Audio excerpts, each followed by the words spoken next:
மலைமா நதியோ மிகு ஆழ்கடலோ மருள் சூழும் கானக வனமோ எங்கும் மீட்பர் சிலுவை சுமப்பேனே எங்கும் மீட்பர் சிலுவை சுமப்பேனே மலைமா நதியோ மிகு ஆழ்கடலோ மருள் சூழும் கானக வனமோ எங்கும் மீட்பர் சிலுவை சுமப்பேனே எங்கும் மீட்பர் சிலுவை சுமப்பேனே மலைமா நதியோ பள்ளம் மேடு தடை தாண்டியே பாசாசின் கண்ணிக்கு நீங்கியே பள்ளம் மேடு தடை தாண்டியே பாசாசின் கண்ணிக்கு நீங்கியே உள்ளார்வமுடன் விண் பார்வையுடன் நான் மெல்ல மெல்ல நடந்தே என்னின் மீட்பர் சிலுவை சுமப்பேனே என்னின் மீட்பர் சிலுவை சுமப்பேனே மலைமா நதியோ மிகு ஆழ்கடலோ மருள் சூழும் கானக வனமோ எங்கும் மீட்பர் சிலுவை சுமப்பேனே எங்கும் மீட்பர் சிலுவை சுமப்பேனே. இருக்கின்றவராக இருக்கிற அன்பின் ஆண்டவரே, உமது அன்பின் அருட்கரங்கள் திருச்சபை குடும்பங்களை முழுமையாய் காத்து கொண்டதற்கு நன்றி செலுத்துகின்றோம்.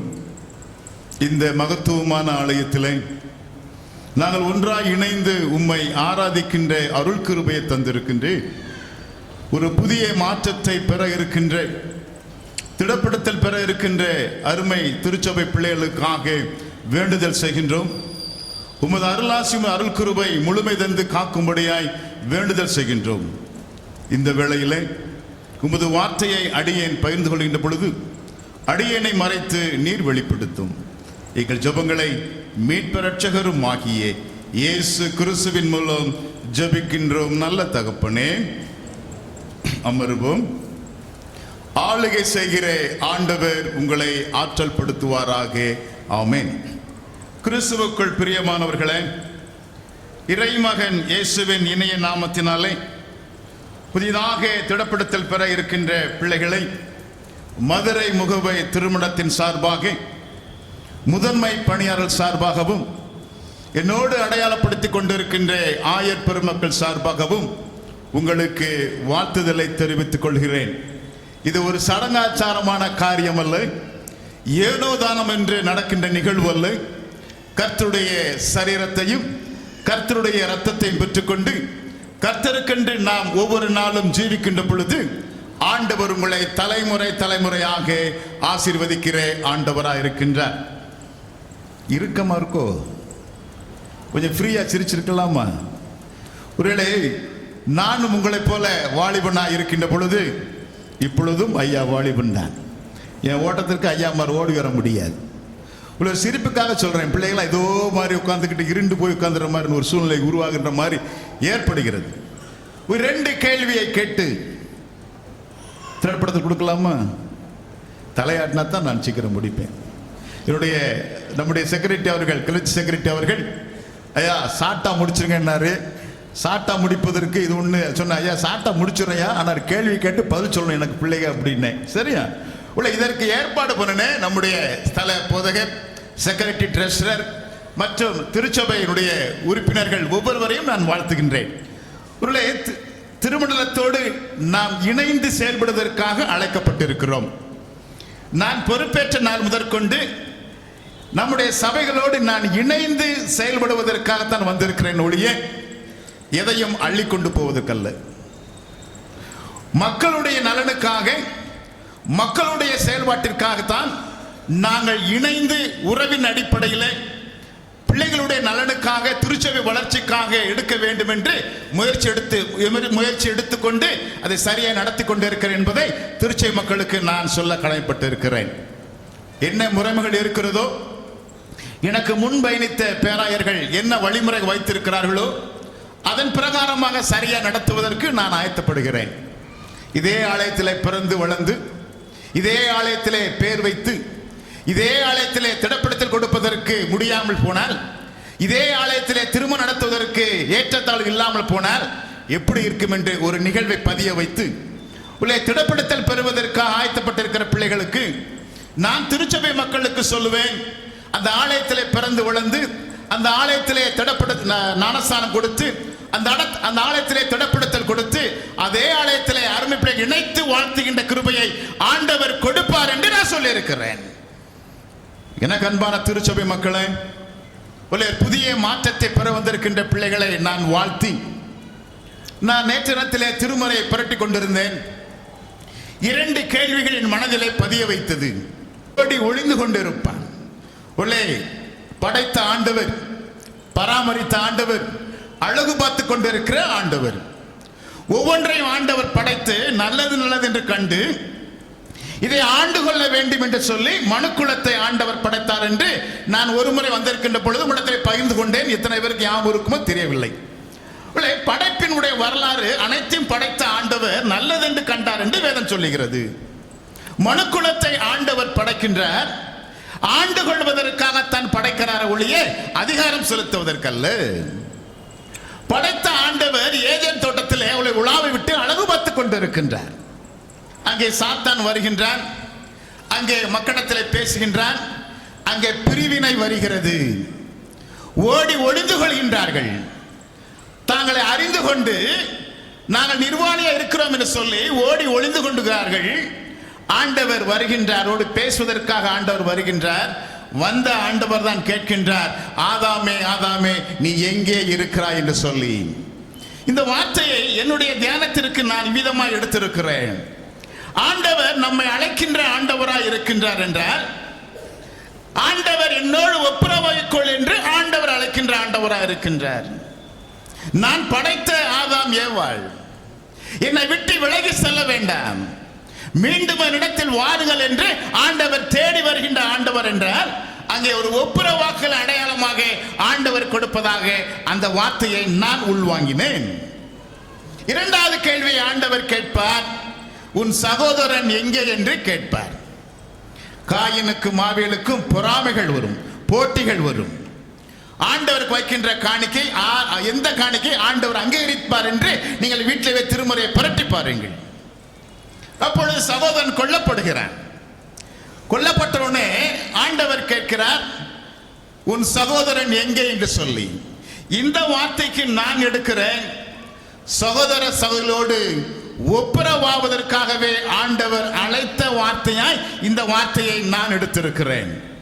நமக்குள் ஒப்புரவாக ஒரு கேள்வியா இருக்கிறது. நமக்குள் ஏற்றத்தாழ்வுகளை களைந்து விட்டு திருச்சபையுடைய வளர்ச்சிக்காக நாம் ஒப்புரவாகின்ற பொழுது ஆண்டவர் நிறைவை தருகிற ஆண்டவராய் இருக்கிறார் என்று சொல்லி 2 கேள்வியுடைய தியானத்தின் அடிப்படையில் அருமை பிள்ளைகளுக்கு 2 கேள்விதான். எத்தனை கிளாஸ் நடத்திருப்பாங்க உங்களுக்கு திடப்படுத்தல்? நான் உங்கள் சர்ச்சுக்கு 2வது தடவை வந்திருக்கிறேன். இன்னும் அடிக்கடி நான் வருவேன் இல்லையா? வரணுமா வேண்டாமா? போலீஸ் கேஸ் போடணுமோ வேண்டாம் இல்லையா? எதற்கு? 2 கேள்விகள் சரியா? திடப்படுத்தல் என்றால் என்ன? சீக்கிரம் முடிச்சிருவேன் நான் இல்லையா? திடப்படுத்தல் என்றால் என்ன? சரியானதா? 2 யாரு கேட்டாலும் என்ன சொல்லுவீங்க? அம்மா மாதிரி இன்னைக்கு கேட்குறாங்க, வீட்டுக்கு போன அண்ணன் மாதிரி, அக்கா மாதிரி, சொந்த மாதிரி, மாமியம்மா அத்தெல்லாம் கேட்பா. திடப்படுத்தல் போனையே, திடப்படுத்தல் என்றால் என்ன கேட்பாங்களா? கேட்கலையா? ரைட். திடப்படுத்தல் என்றால் நீங்க பேசணும் சரியா? கொரோனா பிள்ளைதானா நம்ம பேசல. ஸ்கூலுக்கு போகும்போதெல்லாம் பாஸ் பண்ணி விட்டாங்க. இப்போ காலேஜில் பிள்ளைகள்லாம் கஷ்டப்படுறதை பார்த்து நம்ம தான் கண்ணீர் விட வேண்டியிருக்கு இல்லையா? எல்லா ப்ளஸும் பாஸ், எல்லாம் பாஸ். ஆன்லைனில் கிளாஸ் நடக்கும், ரைட், ஓகே, முடிஞ்சு வச்சு. கேள்வி கேட்கக்கூடாது, பதில் சொல்ல முடியாது. ரைட், ரெண்டே ரெண்டு கேள்வியிலே பதில் சொல்ல வேண்டும். திடப்படுத்தல் என்றால் உறுதிப்படுத்துதல், பலப்படுத்துதல். சரியா? என்ன சொல்லுவீங்க? சத்தம் கேட்கலையே. உறுதிப்படுத்துதல், பலப்படுத்துதல். சரியா? நல்லா புரிஞ்சுக்கொண்ட. திடப்படுத்தல் என்றால் உறுதிப்படுத்துதல், பலப்படுத்துதல். சரியா? அடுத்த ஒரு கேள்வி, எதை உறுதிப்படுத்துவது? இல்லையா? எதை உறுதிப்படுத்துவதுன்னா, நான் ஒரு தொகையாறு வாசித்தேன் இல்லையா? இப்பொழுது நீங்கள் எப்படி வந்திருக்கீங்க? சுயமாய் வந்திருக்கிறீர்கள். அந்த புக்கில் வாசித்தேன் இல்லையா? இப்பொழுது நீங்கள் எப்படி வந்திருக்கீங்க? சுயமாய் வந்திருக்கிறீர்கள். இதற்கு முன்பாக நீங்கள் குழந்தையா இருக்கின்ற பொழுது எப்படி வந்தீங்க? சுயமா வந்தீங்க. ஒரு தம்பி சொன்னான் இல்லையா, நான் 9 மாசத்துல நானா நடந்தேன், நானா உட்கார்ந்தேன், நானா சாப்பிட்டேன். அந்த தம்பி நான் குறை சொல்லலை. நீ எப்படி இன்றைக்கு வேத வசனங்கள் புரட்டி கொண்டு இருப்பதை சொல்ல ஆசைப்படுகிறேன். நீங்கள் அப்பொழுது சுயமாய் வரவில்லை. உங்களை கரங்களில் பொதிந்து கொண்டு பெற்றோர்கள் தூக்கி கொண்டு வந்து இங்கே 1000 இடத்துல கொடுப்பார்கள் பேர் வைப்பதற்கு. சரியா? அப்பொழுது நீங்கள் சுயமாய் வரவில்லை, உங்களை கரங்களில் ஏந்தி கொண்டு நாங்கள் வந்தோம். அப்பொழுது ஞான பெற்றோர் வருவார்கள். அப்பா அம்மா இருப்பாங்க, தாத்தா பாட்டியை கூப்பிடுவோம், அல்லது மாமாத்தை கூப்பிடுவோம். ஞான பெற்றோர் அவர் எதுக்கு தெரியுமா? உங்களுக்கு வாழ்நாள் முழுவதும் ஞானத்தை போதிக்கின்ற ஞான பெற்றோர்கள். யாருக்காச்சும் உங்களுக்கு பேர் வச்சிருப்பாங்க ஞான பெற்றோர்கள், விட்டுறாதீங்க. சண்டை ஓட்டு பிரிஞ்சாலும் பரவாயில்லன்னு சொல்லிருங்க.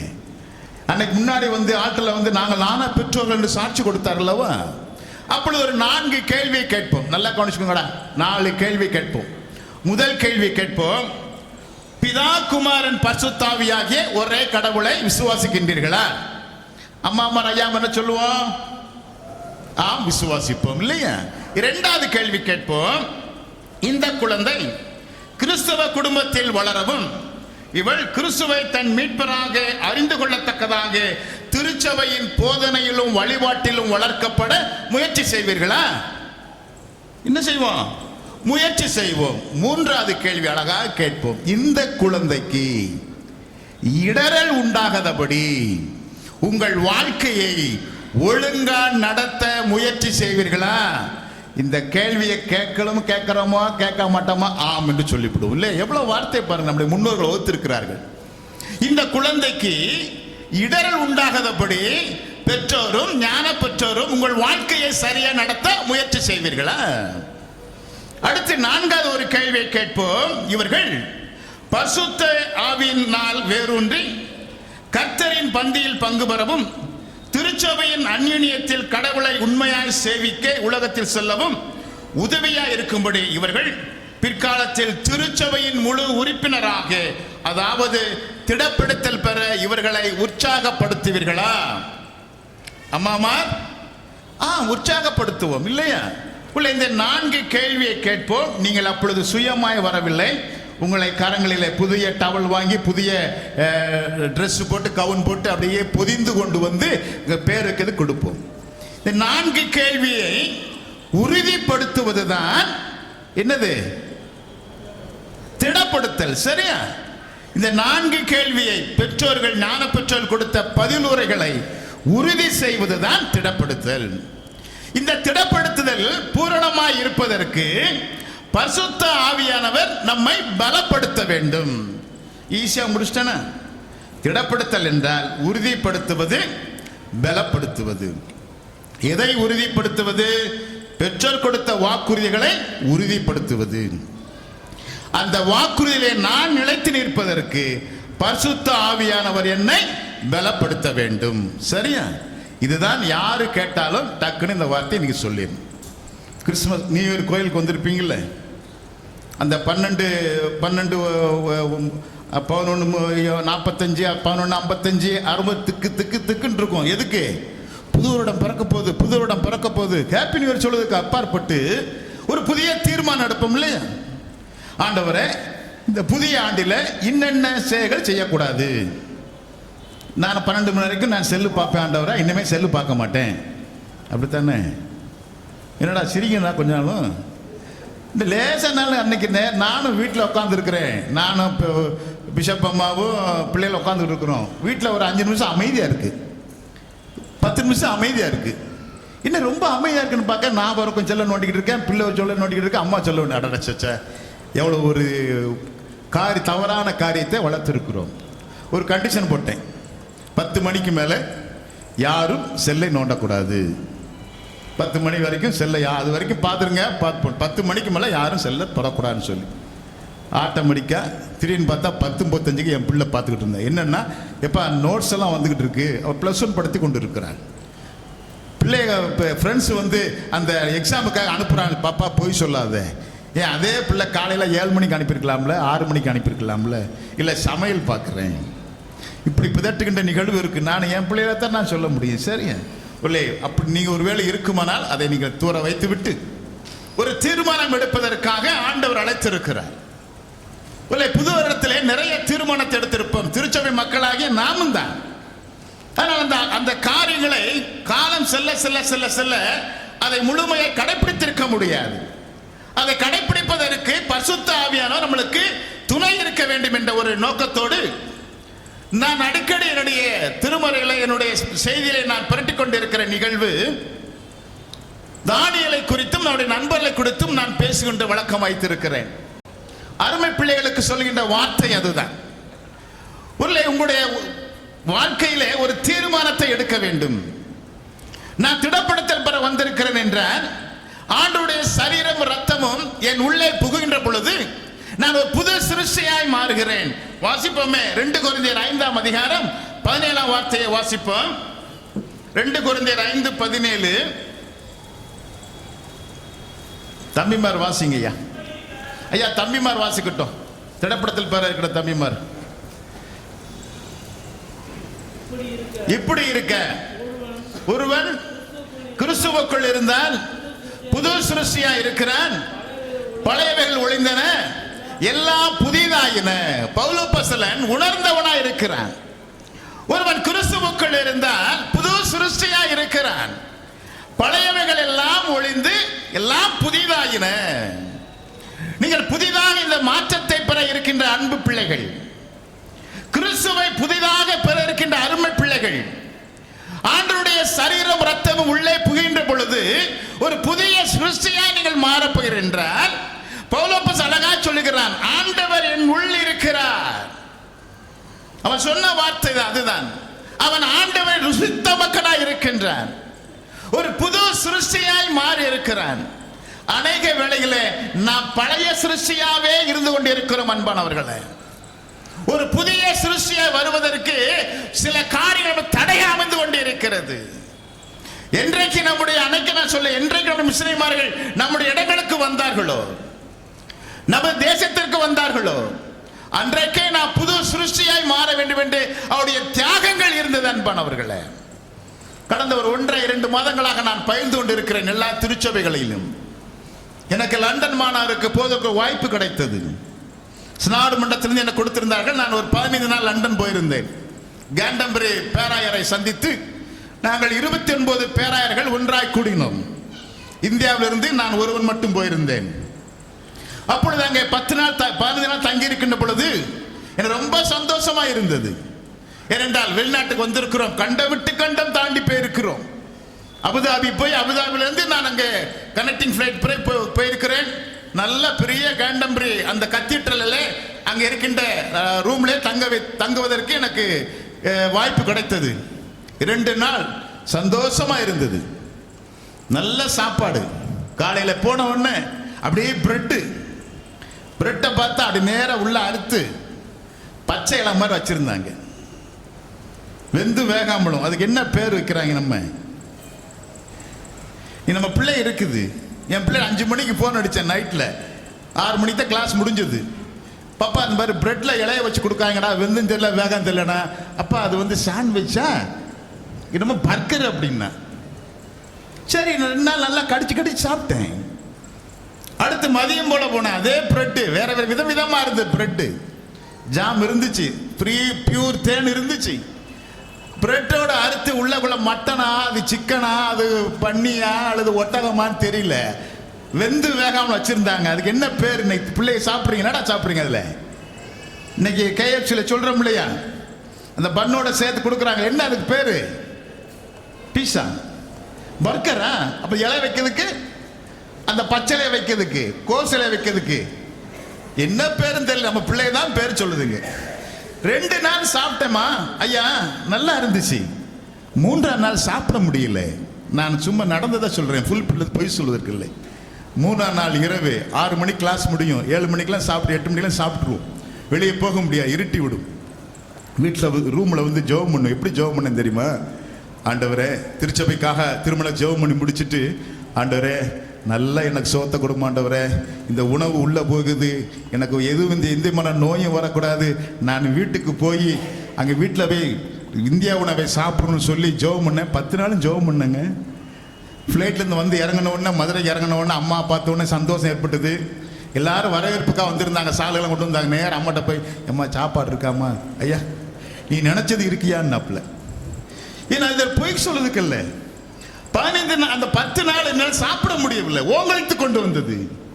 இரவில் கொடுப்பார்கள், பெரிய பெரிய மாமிச துண்டு கொடுப்பாங்க. என்ன கறினே தெரியாது, மொறுன்னு இருக்கும். திங்கமும் ஆசையா இருக்கு, தின்னாலும் பயமா இருக்குது. ஓட்ஸ் கஞ்சா குடிச்ச 10 நாள் கடத்தினேன். நான் உண்மை தான் சொல்லுகிறேன். இது ஏன் சொல்லேன் என்றால், என்னால் 15 நாள் அந்த இடத்துல இருக்க முடியவில்லையே அந்த உணவோடு. இந்த ஆலயத்தை கட்டி கொடுத்தார்களே மிஷினரிமார்கள், நம்மளுக்கு பள்ளிகளை கட்டி கொடுத்தார்களே நம்முடைய மிஷினரிமார்கள், கண்டம் விட்டு கண்டம் வந்து நம்முடைய உணவு பழக்கங்களை அவர்கள் எடுத்துக்கொண்டு, அது அவர் உடம்புல ஒத்துக்கொள்ளாமல் குறைந்த வயதிலே மரணத்தை தழுவினார்களே, அதை நாம் நினைவு கூறுகிறோமா? இருமாப்பு தானே, ஒருவருக்கொருவர் ஒப்புரவாக தன்மை தானே, ஒருவருக்கொருவர் மேட்டிமை தன்மை தானே. அன்றைக்கு யோசிச்சிருக்கலாம் அல்லவா? ஒருவேளை அவர்கள் சட்டம் போட்டிருக்கலாம், அனைவரும் கிறிஸ்தவர் ஆக வேண்டும் என்று. அதனால் நோக்கம் அல்லவே. உண்மையான தெய்வத்தை வழிபட வேண்டும் என்று நமக்காக ஆலயங்களை கட்டி கொடுத்திருக்கார்கள் அல்லவா? நமக்காக கல்வி மறுக்கப்பட்ட நம்மளுக்காக கல்வி சாலைகளை அமைத்துக் கொடுத்தார்கள் அல்லவா? அதை நினைவு கூறுகின்ற பொழுதுதான் ஒரு புதிய மாற்றத்தை பெறுகின்ற திருச்சபையாய் உலகிலே வறுமை ஒழிய ஏனோதான் இருப்போமானால் நம்முடைய குடும்பங்கள் ஆசீர்வாத குறைவுதான் ஏற்படும். அன்பானவர்களே, இதை நான் எல்லா இடத்தையும் நான் சொல்லிக் கொண்டிருக்கிறேன், பெருமைக்காக சொல்லவில்லை. எனக்கு 15 நாள் லண்டன் போக்கடை சொல்வதற்கல்ல, நான் என்னுடைய செய்தியில ஒப்பிட்டுக் கொண்டிருக்கிறேன். எனக்கு தெரிந்த என்னுடைய ஸ்தவகாசி பகுதியில் இருந்த மிஷினரிமார்கள், ராக்லண்ட் ஐயர், பேரன் எவ்ரி ஐயர், மெடோஸ் ஐயர், குறைந்த விலை மரணத்தை தழுவிருக்கிறார்கள். சாப்பாடு ஒத்துக்கொள்ளாம தெரு தெருவாய் நடந்திருக்கிறார்கள்.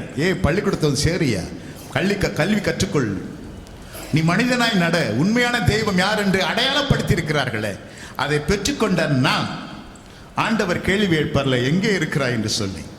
அப்படி ஒப்புரவாகிற தன்மை வளர்த்துக் கொள்கின்ற பொழுதுதான் ஆண்டவர் கிருபை கொடுக்கிற ஆண்டவர் என்று சொல்லி, அருமை பிள்ளைகள், எந்த சூழ்நிலை வந்தாலும் உங்களை தீட்டுப்படுத்திக் கொள்ளாமல் ஆண்டவருக்கென்று வாழ்கின்ற பொழுது ஆண்டவர் உங்களுக்கு பரிபூர்ண கிருபை கொடுக்கிற ஆண்டவராக இருக்கின்றார். வாசியுங்கள், தானியேல் 1ஆம் அதிகாரம் 8ஆம் வார்த்தையை நாம் வாசிப்போம். தானியேல் 1:8. இன்னைக்கு இந்த இப்போ வந்து தங்கச்சிமார்களுக்கு சான்ஸ், சரியா? பைபிள் இல்லையோ? எடு, பக்கம் சொல்லவா? பார்க்கணும். தானியேல் 1ஆம் அதிகாரம் 8ஆம் வசனம். ஒரு சிரிப்பு சொல்லிடவா? உசிலம்பட்டி திருச்சபைக்கு போயிருந்தேன், வசனம் வாசிக்க சொன்னேன். தானியேல் அப்போ 2 கொரிந்தியர் 5ஆம் அதிகாரம் 17 வாசிக்க சொன்னேன். தம்பிமார் புரட்டிக்கிட்டே இருந்தான். கடைசியில் ஐயா வசனத்தையே காணுயான்ட்டான். என்னப்பான்னு, ஐயா 2 கொரிந்தியர் இல்லையான்னா. உன்னை எனக்கு கோவம் வந்துச்சு.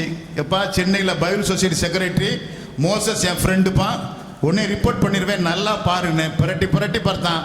போதரம்மா பக்கம் சொல்லிச்சு. அம்மா பக்கம் சொல்லாத, அவனை தேடிட்டுன்னு தேடி பார்த்தான். கடைசியில் ஐயா ஒட்டிக்கிட்டு இருக்கியாண்ணா பிரிடா அப்படின்னு கடைசியில் வாசி முடிச்சுட்டான். அதனால தங்கச்சிவா அந்த சோதனையில் தானியேல் 1ஆம் அதிகாரம் 8ஆம் வார்த்தையை வாசிப்போம். இது நடந்த நிகழ்வு, சிரிப்புக்காக இல்லை. ஏன்னா அந்த அளவுக்கு தம்பிமாருக்கு அப்படியே புரட்டுறான், அப்படி புரட்டுவான். தங்கச்சிமார் இப்போ பைபிள் கொண்டு வந்திருக்க. வாசி தானியேல் 1ஆம் அதிகாரம் 8ஆம் வார்த்தை. ஐயா அம்மா திடப்படுத்தல் பெற்ற பிள்ளைகளை கொஞ்சம் பைபிளாக வாசிக்கட்டுமே. யாராவது ஒரு வாசிங்க.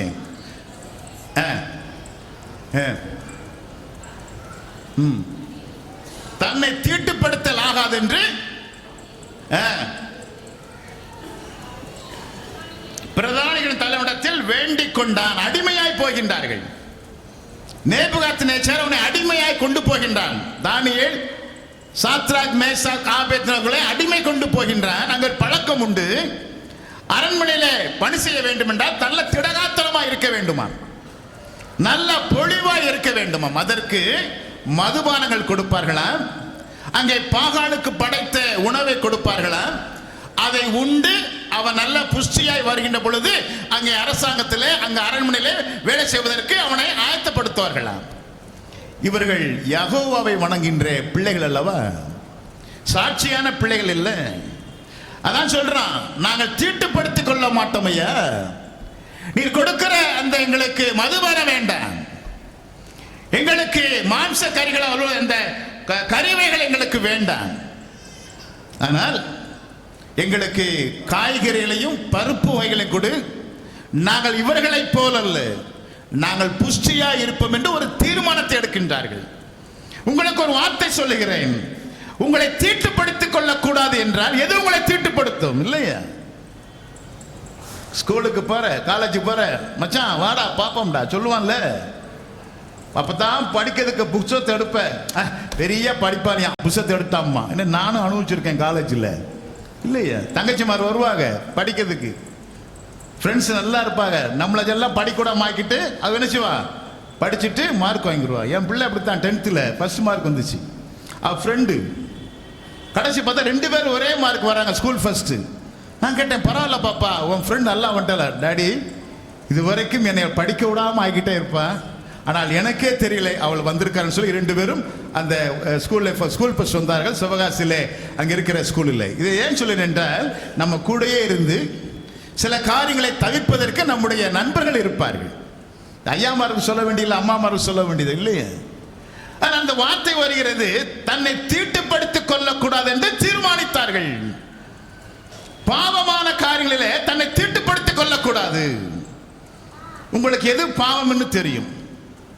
மீகா தீர்க்கன் சொல்லுவான், நன்மை தீமை அறியத்தக்கதான உங்களுக்கு அறிவை கொடுத்திருக்கிறேன். உங்களுக்கு தெரியும் எது நன்மை எது தீமை என்று தெரியும். அதுதான் சொல்லுகிறது, உங்களை தீட்டுப்படுத்திக் கொள்ளாமல் நீங்கள் வைராக்கியமாக இருக்க வேண்டும் என்று முதல் வார்த்தையை சொல்ல ஆசைப்படுகிறேன். இரண்டாவது ஒரு நிகழ்வு வருகிறது. அவர்கள் அங்கே நேபுகாத்நேச்சாருடைய செயல்பாடு, அங்கே பொற்சிலையை நிறுவுகின்றான், அதை வணங்க வேண்டும் என்று கட்டளை பிறப்பிக்கின்றான்.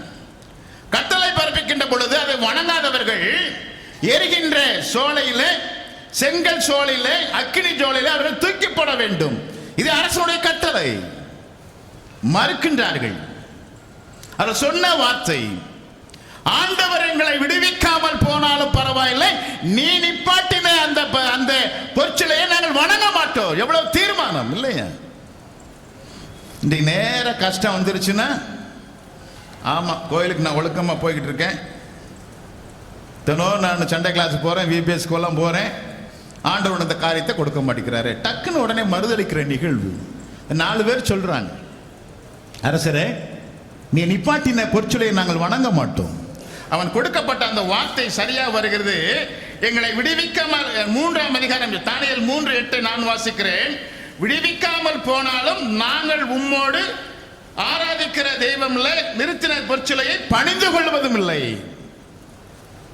இன்றைக்கு நம்முடைய திருச்சை மக்களுக்கும் இதை ஒரு நற்செய்தியை நான் அறிவிக்கிறேன்.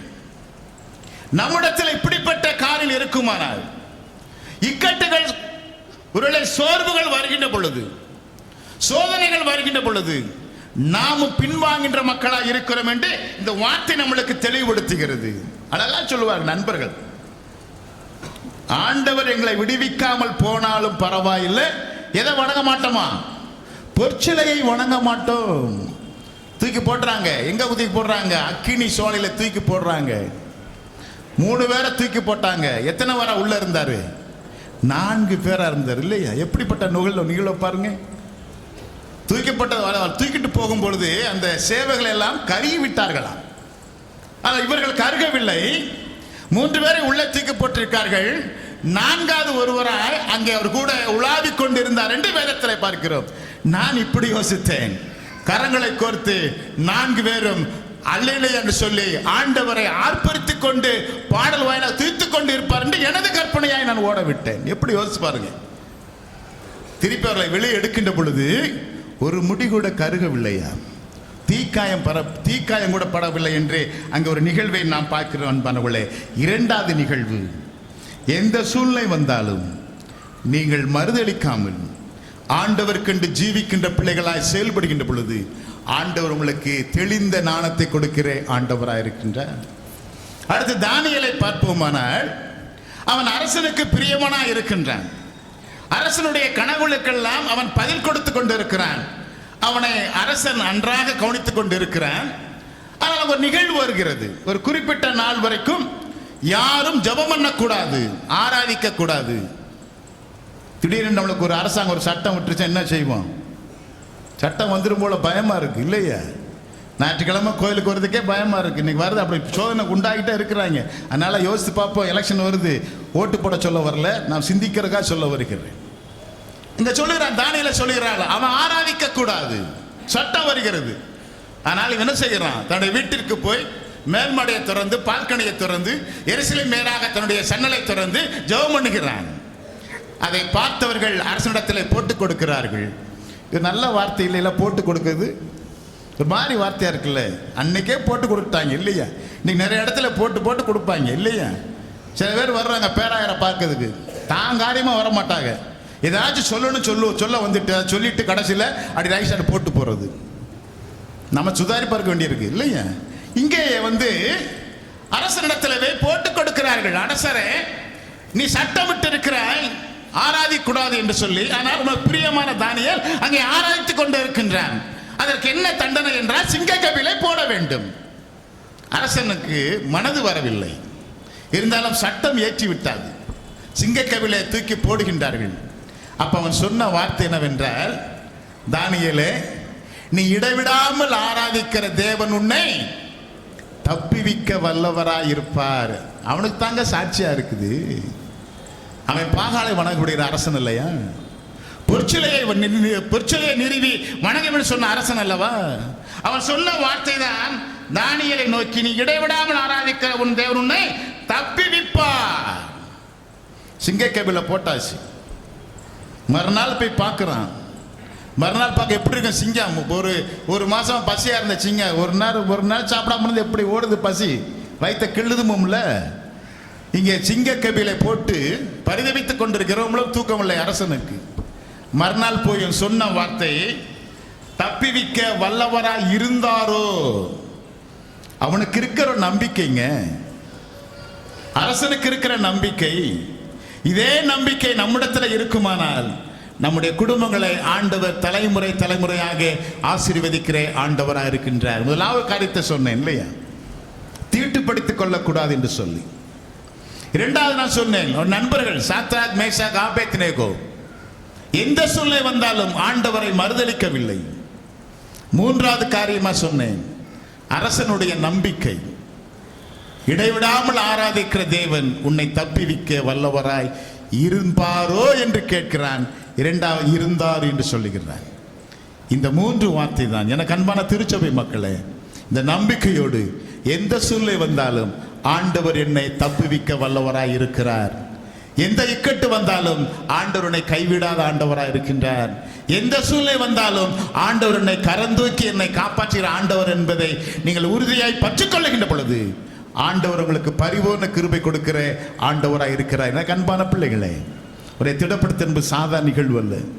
எந்த சூழ்நிலை வந்தாலும் நற்கரணையிலே நீங்கள் பங்கு கொள்ள வேண்டும். கர்த்தரின் பந்தி தான் இது, நற்கருணை என்று சொல்லுகிறோம். கர்த்தரின் பந்தியில் வா சகோதரா, கர்த்தரின் பந்திவாள் என்று அது ஒப்புரவாலும் ஒரு அடையாளமாக இருக்கிறது. அந்த கதை தெரியுமா உங்களுக்கு? தெரியல இல்லையா? மரியான் உபதேசியார் கர்த்தரின் பந்தியில் வா சகோதரா என்று பாடின மரியான் உபதேசியார் வாழ்ந்த பனையர்பட்டி ஊரிலே நான் பிறந்து வளர்ந்தவன். அங்க இருக்கின்ற ஊர் தலைவருக்கு அவருக்கும் சண்டை வந்து விட்டது, உள்ளே முறுமுறுப்பு வந்து விட்டது. உன்னை ஒருவருக்கு ஒருவர் பேசிக்கொள்ள முடியவில்லை. மறுநாள் ஞாயிற்றுக்கிழமை நற்கனை ஆராதனை, ஆயர் வந்து விடுவார் என்று சொல்லி மரியான் உபதேசியார் நேர போகிறார். போய் அந்த வீட்டுக்கு முன்பாட நின்று பாடுகிறார், கர்த்தரின் பந்தியில் வா சகோதரா, கர்த்தரின் பந்தியில் என்று பாடலை பாடுகிறார். இதெல்லாம் வருகின்ற ஒரு சத்தியங்களின் அடையாளம் அல்லவா? இதெல்லாம் ஏன் சொல்கிறேன் என்றால், கர்த்தரின் பந்தியிலே நீங்கள் ஒவ்வொரு நாளும் பங்கு பெறுகின்ற பொழுது ஆண்டவர் உங்களை அனுகூலமான கிருபை கொடுக்கிற ஆண்டவராக இருக்கின்றார். இது சாதாரண நிகழ்வு அல்ல. நம்மளுக்காகவே ஆண்டுடைய சரீரம் பிற்கப்படுகிறது. நாம் மீட்படைவதற்காகவே ஆண்டுடைய ரத்தம் சிந்தப்படுகிறது. உள்ளே நாம் மீட்பின் அடையாளத்தை பெற்றிருக்கிறோம். மிஷனரிமார்கள் நம்மளுக்கு மீட்பை கொடுத்திருக்கிறார். ஆண்டவரை சுமந்து வந்து இன்றைக்கு இந்த பூலோகத்திலே நாம் சமத்துவமாக வாழ்கிறோம் என்றால், சமத்துவத்தை நிறுவின நமது ஆண்டவரை நினைவு கூர்ந்து, அவரை சுமந்து வந்த மிஷனரிமார்களுடைய தியாகத்தை நினைவு கூர்ந்து நாம் செயலாற்றுவோம். அருமை பிள்ளைகளும் ஒவ்வொரு நாளும் ஆண்டவர் இருக பற்றிக் கொள்ளுங்கள். ஆண்டவர் உங்களுக்கு பரிபூர்ண கிருபை கொடுப்பாராக. ஆமேன்.